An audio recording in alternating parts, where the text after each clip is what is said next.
On y va. Par là, Valérie. Par là, Valérie. Merci Valérie Pécresse, merci Edwige Chevrillon. J'accueille maintenant Anne Hidalgo, candidate socialiste à la présidentielle.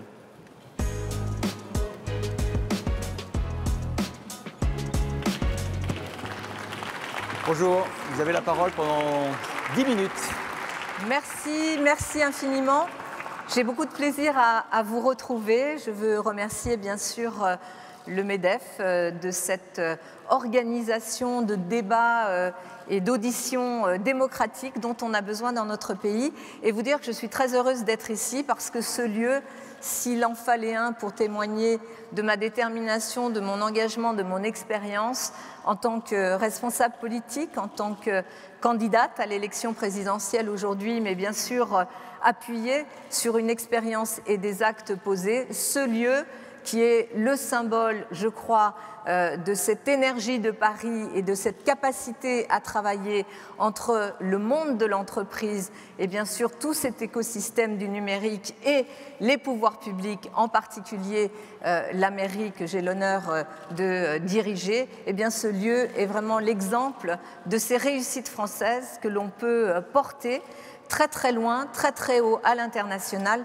lorsque nous sommes en effet rassemblés. Je veux vous dire aussi que je suis là avec mon expérience de femme politique, de maire de cette capitale, de maire bâtisseuse. Oui, je considère qu'il faut bâtir, construire, créer des synergies entre le monde économique et le monde public, bien sûr avec les organisations syndicales et le monde social, pour donner le meilleur de nous-mêmes. Et quand nous le faisons, nous gagnons. Nous avons ensemble, et je veux ici, cher Geoffroy Roux de Bézieux et cher Dominique Carlac, le dire, nous avons ensemble porté avec les athlètes de notre pays cette grande ambition des Jeux olympiques et paralympiques, autre grande réussite qui montre à quel point, quand il y a des politiques déterminées, quand il y a une vision claire de l'avenir de notre pays avec le rôle que doit jouer le monde économique, et qu'il y a des pouvoirs publics qui ne sont pas dans une vision passéiste, centralisée ou bureaucratique,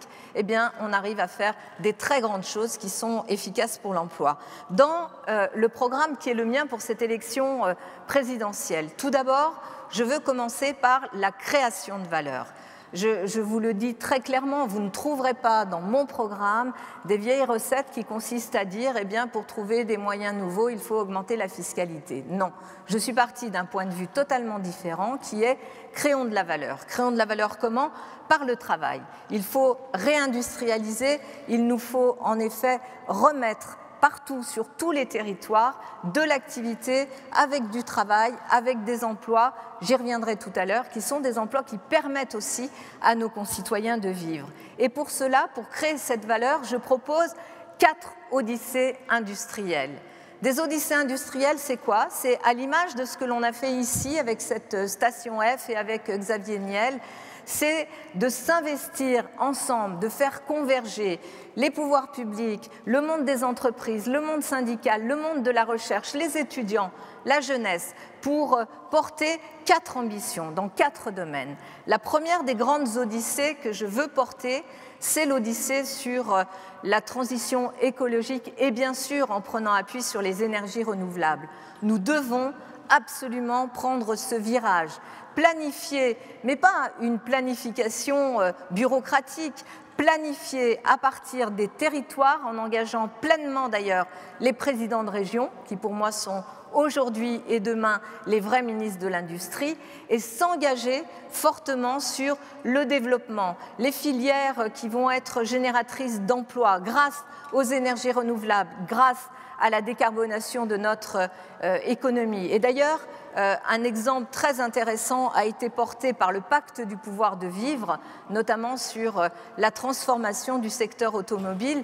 Mais nous devons, première grande odyssée, les énergies renouvelables. D'ailleurs, une odyssée qui, pour les territoires des Outre-mer, j'étais avec le MEDEF de Martinique et de Guadeloupe la semaine dernière, est quelque chose d'essentiel quant à justement le développement de notre économie à partir de ces territoires. La deuxième grande odyssée, c'est sur la question de la santé. sur la question de la santé, parce que nous l'avons vu, notre dépendance a montré qu'il fallait réindustrialiser, remettre de l'activité, du travail partout en France pour sortir de cette dépendance, à la fois sur les médicaments, à la fois sur les matériels. Et là aussi, je reprends l'exemple des Outre-mer qui, parce qu'ils sont ce territoire de biodiversité, nous permettent de nous projeter justement avec cette industrie de la santé à l'avenir. Troisième grande odyssée, les mobilités. J'en parlais tout à l'heure sur le secteur automobile. Nous pouvons être, en France, nous pouvons être le pays justement de cette odyssée industrielle dans laquelle toute notre économie, toute notre industrie aille vers ces mobilités nouvelles, qui sont des mobilités qui vont être électriques, hydrogènes, qui vont faire aussi la part belle, notamment au ferroviaire, contrairement à ce que l'on a fait ces dernières années. Et sur cette odyssée-là, bien sûr qu'aux côtés des entreprises, les pouvoirs publics, nationaux et régionaux, doivent être au rendez-vous pour les infrastructures du pays, parce qu'évidemment, ça ne se développera que s'il y a aussi cet engagement des pouvoirs publics sur les infrastructures. Et la dernière et la quatrième des grandes odyssées, celle du numérique, je ne vais pas faire de dessin, mais nous avons besoin là aussi, c'est à la fois de l'infrastructure, c'est du développement, c'est de la nouvelle économie que nous devons porter partout sur les territoires. Je propose d'ailleurs, à côté de cette politique industrielle, d'avoir une politique de formation et de formation professionnelle extrêmement appuyée. Je propose, mesdames et messieurs, la généralisation des formations en alternance à partir du bac. La généralisation. Nous avons besoin de recréer ce lien à la fois sur les territoires. Les régions ont cette compétence en matière de formation professionnelles, elles ont une compétence aussi sur l'enseignement supérieur et les universités, mais surtout, nous devons permettre à la jeunesse de notre pays de comprendre, de connaître, d'être en lien avec le monde économique, et la généralisation des formations en alternance est pour moi une façon d'avancer gagnant-gagnant, monde économique et bien sûr monde du travail et pour nous, notre jeunesse. Bien sûr que tout cela doit passer par la revalorisation du travail. Je vous le dis ici, les salaires en France sont trop bas, on n'y arrivera pas. Et vous savez très bien que cette question-là, qui touche de plein fouet la question des inégalités, plombe notre compétitivité. Elle plombe notre compétitivité parce que nous ne pouvons pas nous inscrire dans un modèle de développement low cost. Nous devons nous inscrire dans un modèle de développement où on valorise quoi? La compétence, la qualification, où on valorise justement la valeur ajoutée. Et pour cela, il nous faut effectivement valoriser le travail. Je l'ai dit, je le redis, augmentation du SMIC de 15% dès mon arrivée, puis des négociations partout dans les branches. Je crois au rôle des branches et à l'interprofessionnel, bien sûr à l'entreprise, pour négocier des accords. Et dans ces accords, je vous le dis, peut-être parce que je suis une femme candidate à l'élection présidentielle et que je suis pragmatique, que je sais combien nous devons aux femmes dans l'activité économique pour le développement de notre pays, l'égalité salariale sera enfin une réalité sous mon quinquennat. Et puis, parce que c'est très important, il nous faut aussi, dans cette valorisation du travail, protéger justement ces travailleurs des plateformes qui n'ont pas de statut, qui renvoient à ce modèle low cost qui ne peut pas être le nôtre. Et ces protections, elles doivent être là. Et puis, nous devons aussi, parce que ça c'est important, impliquer, associer, embarquer les salariés dans les décisions qui sont prises, les décisions des entreprises. Je suis pour la présence des salariés dans les conseils d'administration en augmentant leur présence, bien sûr en tenant compte de la taille des entreprises, mais je suis aussi pour que l'on puisse remettre au jour la participation des salariés au bénéfice de l'entreprise et que l'on revoie, que l'on modernise justement notre dispositif de participation et d'intéressement. Enfin, la méthode pour moi, elle est très simple. Je suis une social-démocrate. Ça veut dire quoi? Je cherche l'équilibre. Je cherche l'équilibre entre l'économie, le social, et je suis quelqu'un qui s'inspire du monde dans lequel on est. Le monde dans lequel on est, c'est qu'en 2030, ça sera l'irréversibilité en matière écologique. Donc je m'appuie sur ce grand défi qu'est l'écologie pour pouvoir avancer. Bien sûr, l'Europe doit être là à la fois pour assurer notre souveraineté, notre protection, oui, à une taxe aux frontières, sur une taxe carbone aux frontières au niveau européen. Je suis bien sûr aussi parce que social-démocrate, pour le dialogue, la négociation et la répartition de la valeur. Souvent, on nous a dit, avant de répartir la valeur, il faut la créer. Je crois qu'elle est là, et ce qui est en train de miner nos sociétés, c'est justement les inégalités qui sont en train de faire perdre confiance à nos concitoyens, notamment à la classe moyenne, leur faire perdre confiance dans notre démocratie, dans nos institutions. Et je vous assure, vous le savez, le chaos social, le chaos politique, ça n'est pas bon non plus pour l'économie. Donc moi, ce que je propose, c'est aussi cet équilibre que nous devons trouver, c'est aussi transformer profondément l'État par une décentralisation réelle. J'ai parlé des régions tout à l'heure, parce que ce que nous avons vu ces 5 dernières années, c'est de la bureaucratie, de la bureaucratie et de la bureaucratie. Et je veux, bien sûr, avoir une stabilité des règles fiscales et des règles juridiques pour les entreprises, parce que pour pouvoir se projeter, il y a aussi besoin de stabilité et d'engagement. Voilà le projet que je veux vous proposer. Merci pour votre écoute. Merci Anne Hidalgo. Je propose de me rejoindre.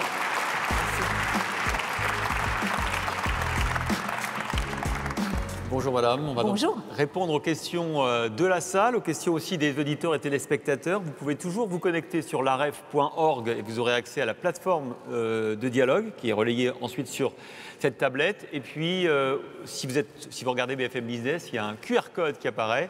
Vous le flashez avec votre smartphone, vous avez l'habitude avec la pandémie, et là, ça vous enverra directement sur la plateforme pour poser votre question. On va commencer avec une première question, Anne Hidalgo, concernant ce que vous avez dit au départ de votre intervention sur votre volonté de créer de la valeur.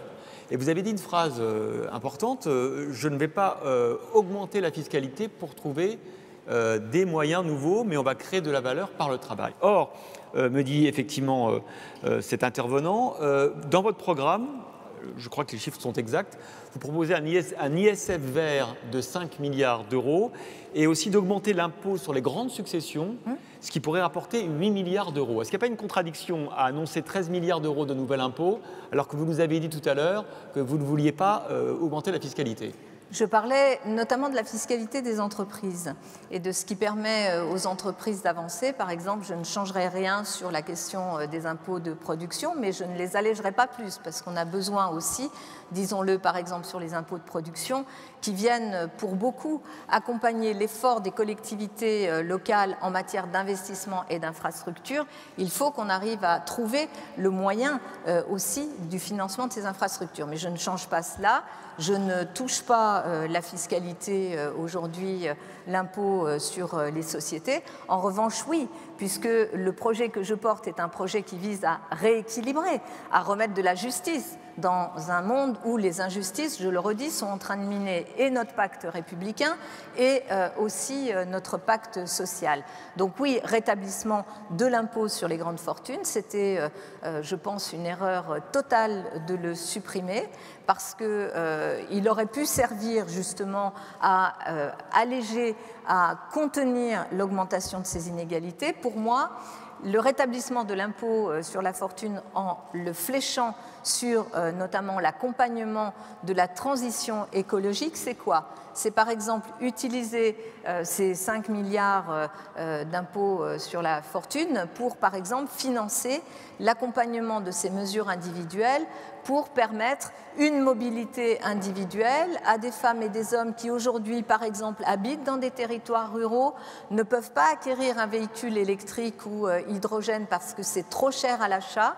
Donc on a besoin de les accompagner dans l'achat ou, comme je le propose, dans des systèmes type leasing social, leur permettant d'aller vers cette mobilité-là. Ou encore, autre proposition qui sera financée par cet impôt sur la fortune climatique, qui est de permettre aux personnes de pouvoir engager la rénovation thermique de leur logement sans faire l'avance de frais, en impliquant bien sûr la Caisse des dépôts dans le dispositif que j'ai imaginé et en faisant en sorte qu'on se rembourse a posteriori une fois le bien, enfin l'appartement cédé, vendu ou au moment, par exemple, de la succession. Et sur les successions, très clairement, je crois que je suis celle qui propose le système dans lequel le moins de Français seront taxés, puisque je porte à 300 000 € l'exonération complète des successions. En revanche, effectivement, au-dessus, un barème, avec un barème qui va impacter les successions. Je parle des successions, évidemment, pour les particuliers, les successions de plus de 2 millions d'euros. Donc, il n'y a pas de paradoxe. Mais en revanche, notez que dans la proposition qui est la mienne, je fais une estimation autour de 10 milliards d'euros de gains pour notre pays, notre croissance, à partir de cette valorisation, de cette création de valeur. Et donc, je me suis située plutôt de ce côté-là que du côté de charges nouvelles ou de revenir à des systèmes antérieurs en ce qui concerne notamment la taxation des entreprises. J'ai beaucoup de questions sur la transition écologique. Oui. C'est vrai que c'est un débat qui vise notamment la gauche. Tout à l'heure, on a eu Fabien Roussel qui prône, vous le savez, la construction de nouveaux EPR. Vous êtes contre la construction de nouveaux EPR. J'ai par exemple cette auditrice ou auditeur ou téléspectateur qui nous dit délocaliser la pollution avec l'extraction de terres rares pour des véhicules électriques. Est-ce que c'est vraiment la solution écologique dont nous avons besoin? Et puis sur la transition, le rythme de la transition, est-ce que vous pensez avec des énergies uniquement renouvelables qu'on arrivera à décarboner aussi vite qu'on le ferait si on avait du nucléaire? Je vais commencer par la deuxième question. Moi, je suis très clairement sur le deuxième scénario de RTE, à savoir aller le plus vite possible, mais le plus vite possible vers les énergies renouvelables, mais évidemment tenir compte du besoin en énergie et en électricité dont on a besoin et dont on va avoir besoin, parce que notamment le numérique, l'électrique, c'est la question de la première auditrice, génère des besoins qui ne peuvent pas aujourd'hui se passer de ce nucléaire que nous avons, que nous devons prolonger. Donc oui, je suis pour le grand carénage. D'ailleurs, dans ce scénario RTE numéro 2, c'est autour de 2050, 2000, peut-être 60, qu'on arrive à la sortie du nucléaire par l'augmentation des énergies renouvelables. Je le dis ici devant des entrepreneurs. Bien sûr que je suis quelqu'un de très pragmatique et très soucieux, à la fois de la souveraineté énergétique de notre pays et du besoin de produire, d'avoir une économie qui crée de la valeur dans un monde décarboné et une valeur qui soit beaucoup plus quand même liée au bien-être de l'humanité qu'au bien-être de quelques-uns. Mais évidemment que dans cette projection-là, la question du nucléaire, elle doit être prise dans sa globalité. Le coût des déchets, le coût des terres rares, la rareté de l'uranium, qui nous rendra dépendants quand même, parce que ça n'existe pas chez nous, doit nous permettre de regarder le nucléaire, bien sûr comme cette énergie qui va nous permettre de passer le cap, et c'est beaucoup mieux que le charbon, disons les choses, mais qui n'est pas non plus ni sans risque, ni sans coût pour l'ensemble de notre économie. Et par ailleurs, se lancer dans ces odyssées, notamment sur les énergies renouvelables, c'est aussi se donner la possibilité pour les entrepreneurs que vous êtes d'être sur les marchés de demain. Les marchés de demain, ils sont là. Les marchés de valeur ajoutée de demain, ils sont du côté du monde décarboné. Ils ne sont pas, pour nous, même du côté du nucléaire. Le nucléaire français est un nucléaire qui sera utile à la France encore pendant quelques années, mais que personne ne va nous acheter. Les Américains, ils ont leur propre technologie, les Chinois, ils ont piqué la nôtre, et en Afrique, ce n'est pas là-dessus qu'on va créer le développement. Donc le développement des marchés d'avenir va se faire sur le terrain des énergies renouvelables et de cette économie décarbonée. Donc c'est ce virage-là qu'il faut prendre tout de suite. Si on s'enfermait dans un entêtement qui consiste à dire « oui, oui, on fera du renouvelable », comme l'a fait Emmanuel Macron, c'est-à-dire qu'à l'arrivée, on est toujours à 19% dans le mixte énergétique, alors qu'on avait promis 32%. Si on continue comme ça, on va se fermer des opportunités mondiales sur des marchés qui sont les marchés à haute valeur ajoutée de demain, où l'excellence française doit être au rendez-vous. Et c'est maintenant qu'il faut prendre ce virage-là. Ce n'est pas dans 10 ans qu'il faudra se dire « Zut alors, en 2022, on aurait peut-être pu être un peu plus volontariste sur cette économie décarbonée. » Et ce que dit l'auditrice précédente… Sur les terres rares ? Oui, bien sûr, les terres rares sont un vrai sujet et on doit les intégrer. On ne peut pas considérer… D'abord, on en est dépourvu, donc on est dépendant. Et on n'a pas une capacité à avoir un approvisionnement en terres rares qui ne nous mette pas non plus en situation de fragilité. Donc ne nous bouchons pas les yeux, il nous faut aller vers un modèle plus sobre, mais un modèle dans lequel il y a de la création de valeur, dans lequel on mette dans mes odyssées industrielles, je mets la recherche, je mets les enseignants, je mets les universités au cœur de ce mouvement-là, parce qu'on a besoin d'eux aussi pour trouver ces solutions nouvelles, mais vraiment de prendre enfin le virage résolu et déterminé des énergies renouvelables. J'ai des questions sur votre proposition que vous avez faite tout à l'heure de généraliser la formation en alternance à partir du baccalauréat. Est-ce que ça veut dire que vous la rendrez obligatoire? Est-ce qu'à partir du bac, on devra forcément entreprendre une formation en alternance? En tous les cas, aujourd'hui, nous sommes sur 7% des formations qui se font en alternance. Et d'ailleurs, quand je regarde, c'est plutôt dans les écoles d'excellence que les formations se font en alternance. Eh bien, moi, je veux donner cette chance-là à tous les enfants, et notamment aux enfants de la classe moyenne. Parce que les enfants de la classe moyenne, ce sont eux qui ont le plus de difficultés aujourd'hui à accéder à l'enseignement supérieur. Souvent, ils sont obligés de travailler pour payer leurs études, ce qui, à la fin, se répercute évidemment sur leurs résultats et l'obtention des diplômes.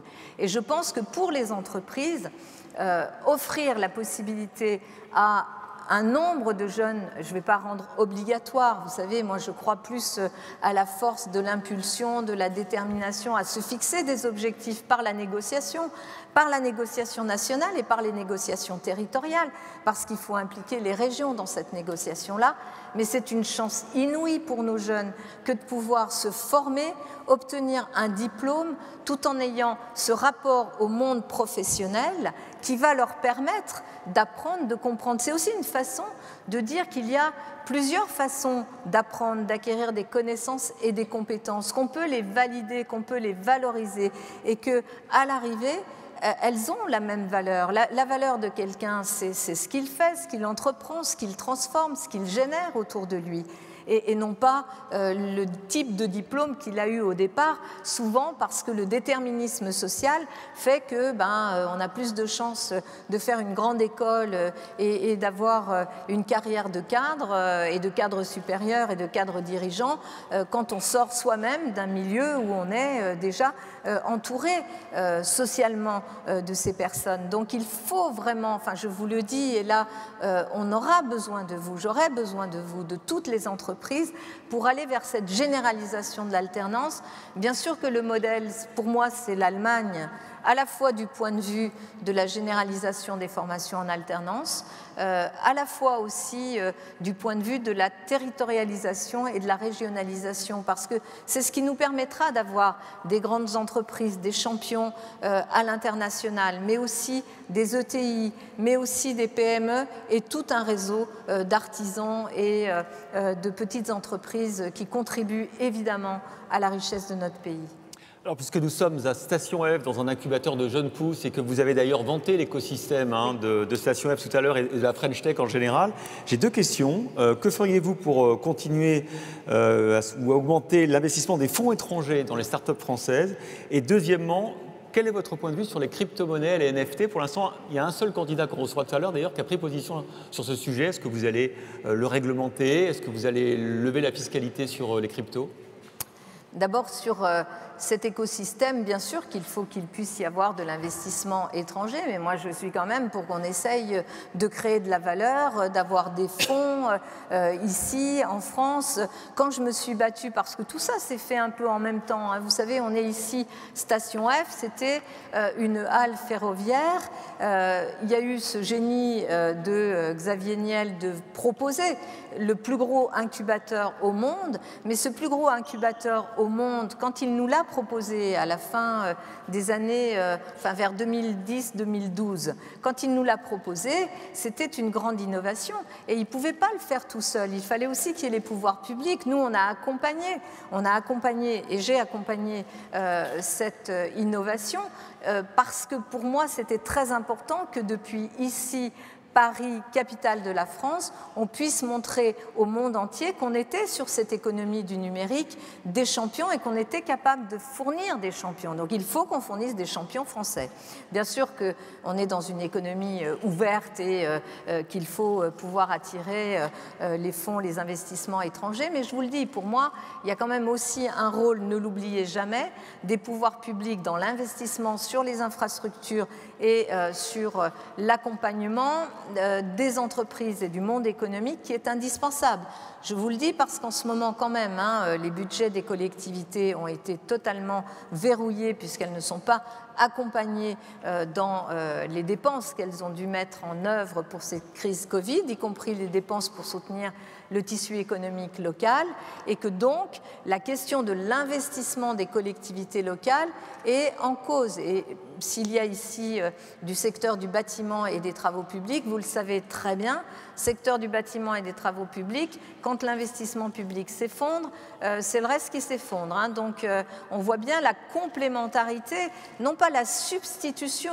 Moi je suis vraiment pour que nous soyons, nous, du côté des infrastructures et des impulsions, et que bien sûr le monde économique ensuite joue la part qui est la sienne. Donc continuer, mais aussi par la formation, mais aussi par l'accompagnement des jeunes à pouvoir développer cet écosystème du numérique. Les cryptos ? Les cryptos, je pense qu'il va falloir un jour quand même les réguler. Moi, vous savez, je trouve que très bien, la liberté, ce que l'on voit à travers les plateformes, quand même. Il y a aussi un danger au-delà de la question économique qui est de la mainmise d'un certain nombre de grands groupes dont on se dit qu'ils ont un peu eux-mêmes perdu la maîtrise de leurs innovations et qui sont aussi dangereux pour les équilibres du monde et pour nos démocraties. Moi, je ne fais jamais de séparation absolue entre les équilibres qu'il nous faut trouver sur le plan social pour que les gens puissent vivre de leur travail dignement. Ça veut dire qu'il faut qu'ils aient des salaires,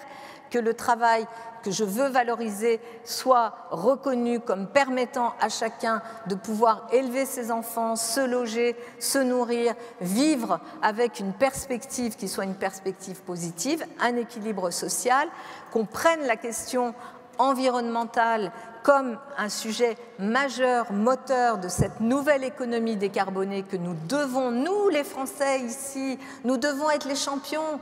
Nous sommes la ville de l'accord de Paris sur le climat et on ne va rien en faire. On va tourner le dos à ça. On va laisser d'autres décider pour nous. Il faut qu'on prenne ce sujet à bras-le-corps, qu'on soit les champions de la transition écologique, qu'on soit les champions dans nos économies et donc qu'on ne soit pas dépendants et vulnérables à des choses qui se décident ailleurs, on ne sait pas trop par qui, et parfois par des systèmes qui ont échappé à leurs créateurs. Donc je suis pour la régulation. Beaucoup de réactions aussi, j'imagine, de chefs d'entreprise à votre programme d'augmenter de 15% le SMIC dès votre arrivée à l'Élysée, c'est ce que vous avez dit tout à l'heure. On nous rappelle que en revalorisant et en privilégiant les bas salaires, on crée une trappe qui fait qu'on laisse pendant plusieurs années des gens au niveau du SMIC sans perspective d'évolution. Et en parallèle, on augmente les cotisations ou les impôts sur les hauts salaires. Et donc, on pousse à la délocalisation, à la fuite des cerveaux. Non, je ne crois pas du tout à ce modèle tel qu'il est décrit là. Ça, c'est le modèle du passé, c'est le modèle qui nous a beaucoup été annoncé, en tous les cas présenté comme tel dans ces époques où on a connu l'austérité en Europe, où on a vu comment justement cette austérité, comment cette non-augmentation des salaires faisait finalement poser un problème de compétitivité aussi majeur à notre pays. Donc regardez ce qui se passe autour de nous. D'abord ce qui se passe chez nous.